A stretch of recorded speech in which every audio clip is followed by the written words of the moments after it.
How do you make better talking head content? Now, this is something that I usually go over with my one-on-one clients, but since I'm sort of re-entering my YouTube journey, I figured this was the perfect topic to talk about because I know a lot of you struggle with this. Before we get into it, I'm Maddie Boumet, founder of Live Like Mad, and I am on a mission to help you turn your followers into actual leads and dollar signs for your business. And if you can't see it, I have my vision board back here and the little YouTube plaque is on it. So help me cross that off my vision board. So hit the subscribe button so I can not only hit my goal, but you can also learn from all of the information that I'm about to drop on this channel. So here's the thing. As a business owner, you did not necessarily set out to become a content creator. And even though there is a ton of content out there that is faceless and B-roll and just find a pretty video and put text on it, talking head content is an incredible way to build trust with your audience. Specifically, if you are going to work one-on-one or the types of products you offer are in some way related to them interacting with you, even if it's pre-recorded via a course or a masterclass. Creating talking head content is an incredible way to nurture your audience and build trust with them. Now, I'm gonna break this video down into two separate parts. We're sort of gonna have the filming part of the process, and then I'm gonna go into editing. And the thing about me is I really aim to provide tangible tips and takeaways. So make sure to stay to the end because I'm literally going to screen share and show you how to edit a better talking head video. Okay, let's talk about filming. Here's the thing. You can hire the most expensive, experienced editor, but if the content you filmed is not good or usable, it doesn't matter how many quick cuts, text on screen, fancy B-roll videos they add, we're losing that opportunity to connect with you. So I really want you to think about this filming process as building the foundation to create better talking head content as you exercise the muscle more and more. I recently had the realization because I was rewatching a lot of videos that I had created basically a year ago. And back then I had to script out every little thing. I had to really give myself a framework of how the talking points were gonna go so that I knew what I was saying was cohesive. If you haven't done a ton of public speaking or content creation, it can feel hard to create a through line that's catchy in the style of a 90-second reel if you haven't had experience doing so. So in the beginning, I really would sit down and say, this is my hook, and then this is point 1, this is point 2, this is point 3, and then this is how I'm gonna close it out. So don't be afraid to script out your content. For some reason, a lot of us have this assumption where we just put our phone up and talk to the camera, and then we've created this incredibly engaging, strategic, insightful video.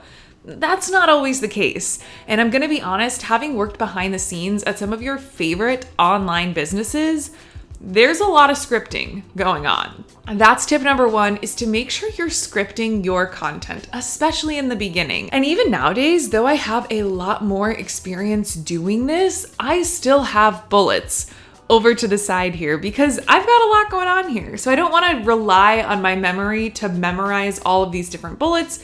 Just have something you can quickly reference. So in between takes, I might talk about point 1. Great. I'll look over here, see, okay, point 2. Now I know point 2. It's an easy way to set yourself up for success. So don't be afraid of scripting. Okay, my second tip is to allow yourself multiple takes.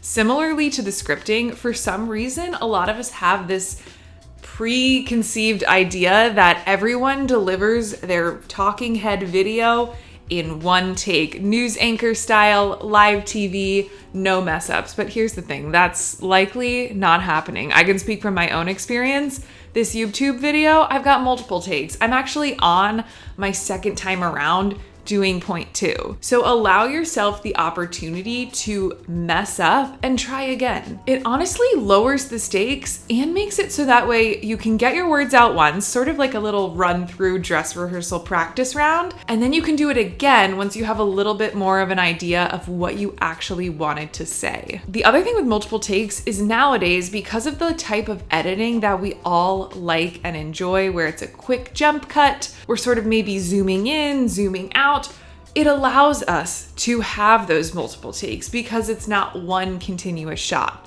So don't worry about what everything's gonna look like in post-production, because if anything, that's gonna help you out. Okay, my final tip when it comes to filming is to think about your speed and energy. Now, you don't need to be overly animated and like a completely different person than who you are in real life, but one of the biggest pieces of feedback that I give clients is just to continuously think about keeping that pace and energy up.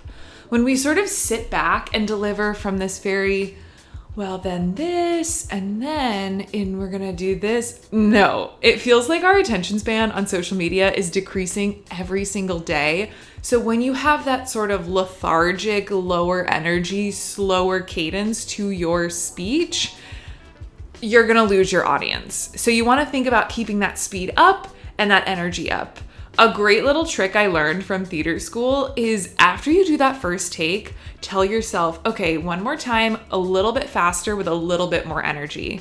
For me at least, that second take is much snappier and so much better. Because unlike the multiple takes, trying to speed up or change the energy in your editing or post-production is not really possible. So this is something you've gotta nail from the get-go. All right, let's move into the editing. So you've taken those notes into consideration.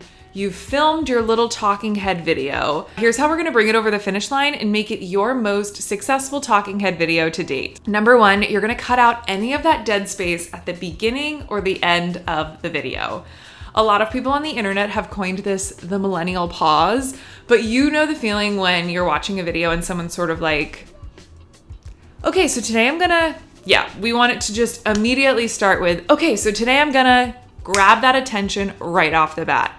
This is super easy. You can even trim the video in your phone or bring it into a video editor like CapCut or Final Cut Pro to do so. The second way you're gonna make this video more engaging with your editing is you're going to add in jump cuts. So a jump cut is when we sort of move forward in the scene. And so that is a way to sort of keep that timing and pacing continuously, almost like moving a little bit faster than the viewer expects. I'm gonna pause the talking head part of this video and I'm gonna get into a really quick tutorial on how you can make your jump cuts just a little bit snappier. Okay, so I have a rough cut of this talking head video and I could export it as is, but if I really wanna bring it to the next level and just add a few edits to increase retention time, this is the cheat.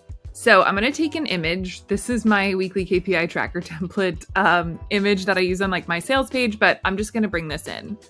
So what I wanna do is place it in between clips 1 and 2.